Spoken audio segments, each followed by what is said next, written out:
मेरी कार को ऑलमोस्ट 2.5 साल हो चुके हैं और इसके जो ये ब्लेड वाइपर्स आए थे कन्वेंशनल वाले, ये अपनी एक्सपायरी पर हैं। इनकी रबर्स कट चुकी हैं, कहीं कहीं पे जंग है इनमें, और दूसरा ये क्लीनिंग भी अच्छी नहीं करते हैं, प्लस चलते हुए ये नॉइज़ तो हमेशा करते हैं।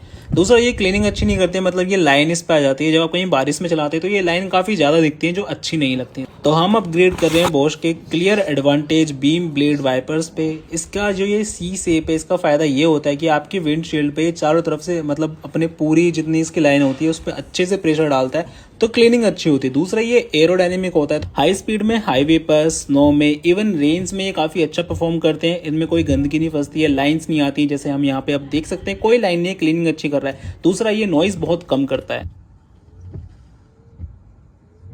तो आपको कुछ ऐसा इशू भी नहीं होगा। एंड एक और फायदा है इसका, इसमें जैसे ये फ्रेमलेस होते हैं, कुछ ऐसे इसमें पार्ट्स नहीं होते, तो कोई गंदगी भी इसमें नहीं फंसती है। तो अगर आपको अपग्रेड करना है तो आप बॉश के clear advantage beam blade wipers ले सकते हैं अपनी कार के लिए।